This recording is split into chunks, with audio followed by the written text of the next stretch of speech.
Good morning and welcome to the Ask Geeky Girl Show. My name is Angela Mondor and I'm also known as the Geeky Girl. I help stuck and stressed out entrepreneurs to have more fun in their business so they can attract their perfect clients. I am here today, of course, I took off a day yesterday because I was doing presentations all day at a high school. Absolutely amazing day I had with them. So I did 5 presentations yesterday throughout the day, and it was fantastic. I really enjoyed my time with them. So for those of you who are joining me, hello and welcome. Say hi, give me a thumbs up, let me know you're here. And if you're watching on the replay, you might want to skip over the next couple seconds. I'm just going to share this out. And always remember, you want to share out your lives. It's very, very important to do so. And you know, you only take a couple days off, and life just, you got to get back into habits, right? So, hello, how are you?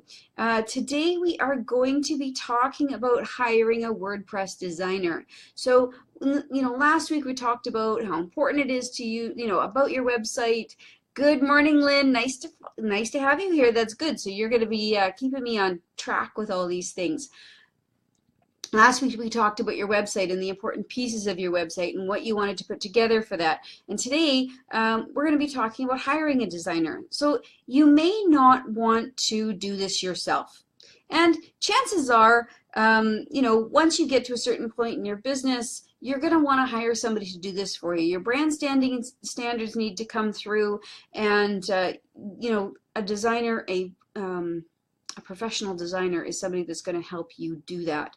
So, like I said, just sharing this out. I got one more place to put it, and then I'm good to go. Awesome. Done. Done. Okay. So, when we talk about hiring a designer, I want to talk to you about a few things. First of all, when you're looking at your web designer, and you might be comparing a couple different designers and looking at their websites, one of the things that you want to see is you want to go to their portfolio.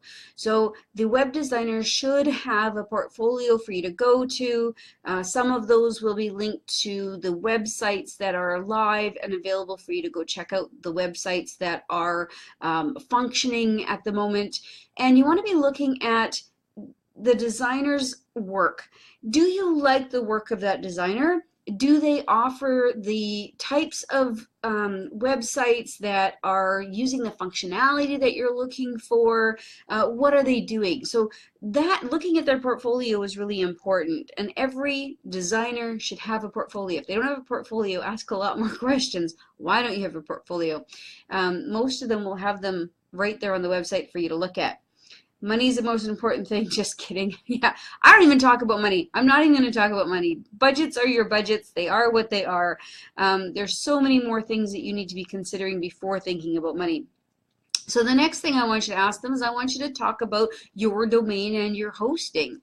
What is it that they're going to say? And really, there's only one answer that is correct when it comes to your domain and your hosting. When you're asking them their opinions on how this runs, there's only one right answer. So if you say to them, how do I get a domain name, or how do I get my hosting if you don't have a website? Or I already have a domain and I already have hosting, how do you handle that?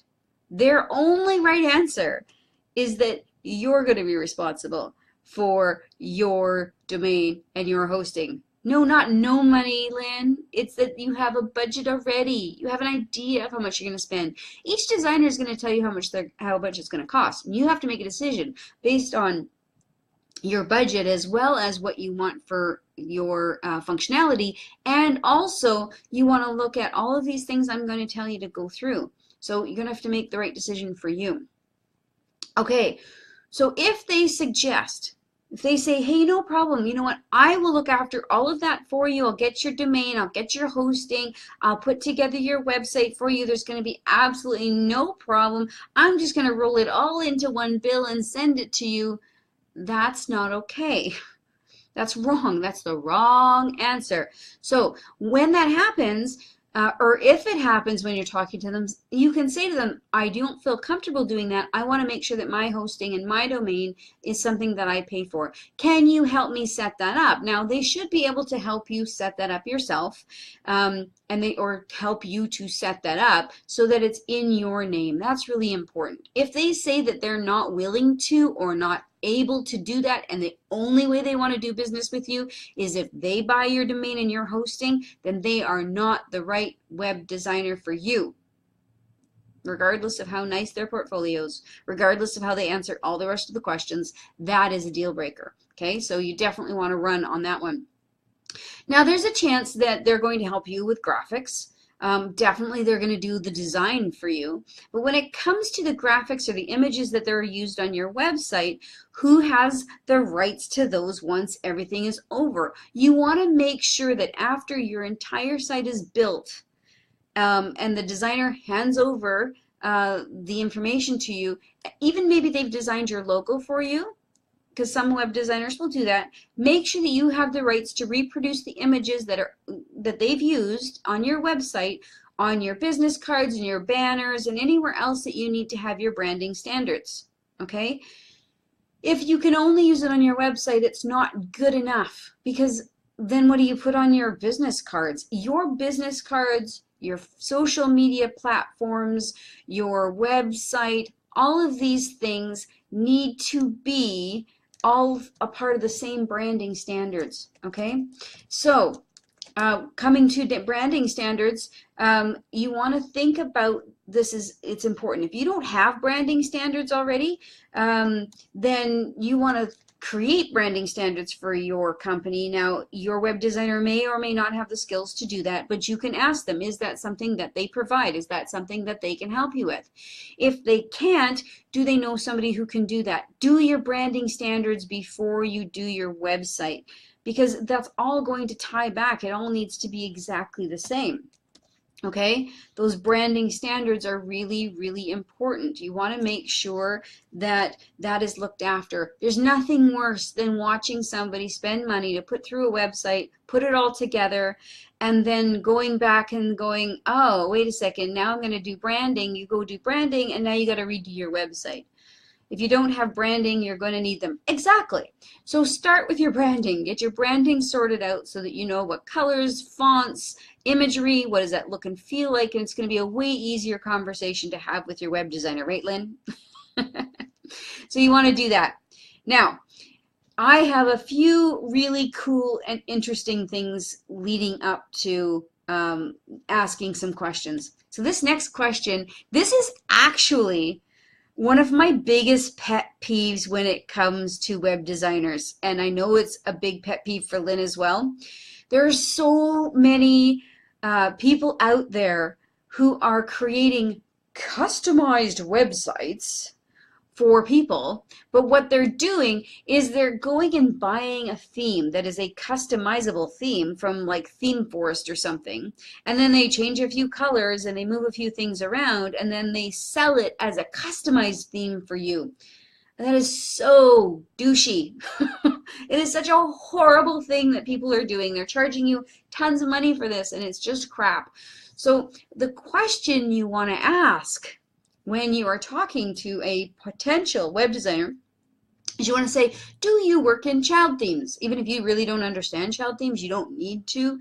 But you can say, do you work in child themes? If they hesitate, if they kind of like, oh, yeah, I do. If they say that, then I would be very, very cautious. Now, a child theme is really important, and it's important because what it does is it uses existing a theme framework. So one of the existing frameworks they're sort of bare bones. Like if you were to install that theme, it would look like nothing on your site, and that's because it's just a framework of information. And so like Genesis is a framework theme, and so then the web designer, they paid $45 exactly if they use it, and they use the template over and over again. So they paid $45 for the theme, and they charge you $5,000 or $10,000 for the site. It makes me cringe. Yeah.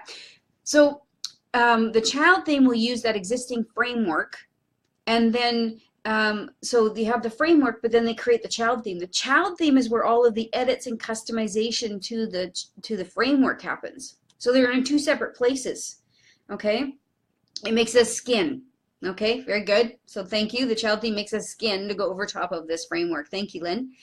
And then so when you make these updates and changes over here in its own space, which makes this look really pretty. Now, when this gets updated, here's the beautiful part. And here's why child themes are so important. When this gets updated with the new patches that come from the creators of the framework, it's not going to break your entire website.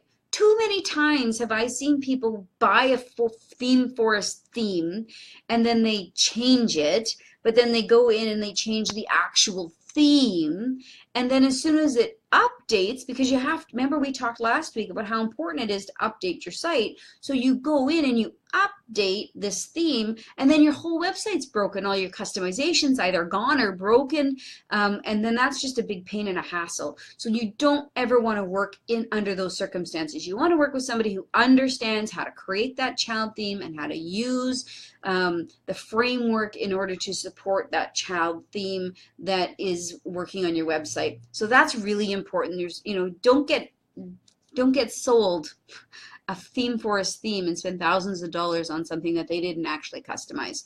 That's important. Okay, so then now we talked about updates, right? I said to you that there are updates to be done. So the question is, when you are speaking to your web designer, who's making the updates after that site goes live? Is that part of your contract? Is that part of something that they do? Is it something you're supposed to do? Understand whose responsibility it is to make those updates and understand that. Because if you expect them to do it and they expect you to do it and you never have the conversation and nobody does it, now you've left your site vulnerable. So make sure you understand that before you start moving in the direction of working together. So the next question is training. What kind of training will you receive? And how are they going to provide that training for you? So, is it part of the contract or not? So after they've created your site and they hand over your virtual keys to your new online location, what is it that they're going to train you to do? And here's some of the questions that you can ask them. Will they be showing you how to keep your site updated with the most recent software? So if you're in charge of doing those updates, are they going to show you how? Are they going to explain that to you? And then will they show you how to use the features that you've requested? So if you've requested a membership site, are they going to show you how to use the membership site? If you've requested to have an e-commerce site, are they going to show you how to use that? If you've requested specific kinds of testimonials, are they going to show you how to update those? So all of those things are really important. Now, are they going to show you how to create blog posts? Most of us are on WordPres, and blog posts are super important. If you want to be, we talked last week again about this and your Alexa rank and using the SEO, and your blog posts are a very, very key component to that. So are they going to show you how to do that? Hey, Margie, thank you for joining me, and hello. Nice to have you here. And if you guys have questions along the way, please ask me. If you're watching this on the replay, still ask me questions because I will answer those as well after when I get them. So will they show you how to update the pages that you have with the current information? Where's that information? How do I get to it? How do I change it so that you don't have to continue to pay other people to do that over and over again? So any other questions that you have about training, ask them. Is this something that will be covered in my training or not? Or do you not provide training? That's another question. So in that after launch support, there might be things that you need extra help with. So it's important to understand what's going to be covered and what's not going to be covered in that after launch support. And what are you going to have to pay extra for? At the end of the day, your web designer is providing you with a service, and that service ends at a particular point. At some point, that service ends, and what endpoint does that look like? After the endpoint happens, then when do I get charged extra, and what do I get charged extra for? And how much is it that I'm going to be charged extra for to get that done? Those are some really important questions for both you and your web designer. For you to have a great after-sales relationship, you want to know what's included and what isn't included. If they're not going to train you, or if there are other services that you need that they're not going to be able to provide, then find out if they're going to be able to connect you with someone that they trust who can provide you with those services that you don't currently have access to, or that they're not going to be able to support you with. Some of the best people that do business on the internet also have other people that they do business with or share information between people. For example, I will help you with your social media, and I will recommend Lynn to do your web design, and vice versa. We work together because we trust each other. There are other people, if you're looking for specific coaches, there's specific coaches that I have done business with or that I have worked with that I will recommend. You have a question. Is it an option to have only landing pages and keep the Facebook business page and give up on my website? I think it's important for you to watch some videos from last week, but that's okay. I would suggest not doing this, and the reason why is if for some reason Facebook happens to close their doors, or you somehow land up in Facebook jail and you no longer have access to your Facebook accounts, then you're left with nothing. But if you have a web presence, you have the ability to continue to have a presence. Nobody can take your web presence away from you. We talked last week about having the website and making sure you have backups. If you have your website and something happens, you can move to another server, but you still have your website. That can never be taken away from you. However, your social media platforms, they could crash. They could delete everything. You could be locked out of them. There are so many things that can possibly happen with all the effort and work that you put into that, and I never suggest doing that. You can actually have landing pages built right into your WordPress website. I know Lynn has done that for people. She is skilled at that, and so that is an option where you can use, rather than using lead pages or something else like that, you can actually do it right in WordPress and right on your website. So I would never ever suggest somebody get rid of their website. You never know what's going to happen in the future. We don't know in X amount of years what's going to happen or what the platforms are going to look like, but you'll always know that you have access to your website and the control over what your website looks like, feels like, and how it will give your customers the support that you want to give them. Margie, Facebook and landing pages not an alternative to a website. Facebook and landing pages are an addition to. Exactly. Your website really is the heart of everything. You really should have it. And I am irritated, I guess, because there's a lot of coaches out there who are like, you don't need a website. You can do it all here. Well, okay, you can make some money without a website, but you can't make a long-term successful business that is sustainable without a website. You need that web presence. You need the ability to send people to one thing. Can you imagine? Here's the difference. If I say to somebody, you know what, you want to connect with me on social media? No problem. Just go to geekygirl.ca. All my icons are in the top right-hand corner. Done. You want to connect with me on social media? Okay, so you need to go to facebook.com/geekygirlspeaks, or you need to go to twitter.com/geekygirlspeaks. What if they get that wrong? What if they don't type it in right? What if they try to search and they don't find me? But I know when I send somebody to geekygirl.ca, they're going to find me, and I know exactly how to connect them. Top right-hand corner. You can go right there, and you'll click to any social media avenue you need from me. So, yes, you are welcome, Margie. Now, your after-launch support, like I said, make sure that they have the ability to connect you with people that if they don't provide the service, that they know somebody who provides services. That also gives you an idea that this is somebody who's credible, somebody who has done business with other people and who's willing to support your business by connecting you with other people who they feel credible. Now, who handles those updates? We covered that. We talked about that. It's important to know who's going to be handling those updates. And definitely, you want to also be looking at a contract. Each and every time that you are going to be considering working with somebody, they should provide you with a contract. That contract should cover everything we talked about today, all of the different pieces. What is it that you need to provide? What is it that they are going to provide? And if they tell you, and they should tell you in the contract, that there are some pieces that you need to provide. As the business owner, you will need to provide the content. Right? If you don't have the content, how can they build the website? You're going to get all this like lipsum, gipsum, lipsum Greek that shows up. That's not okay.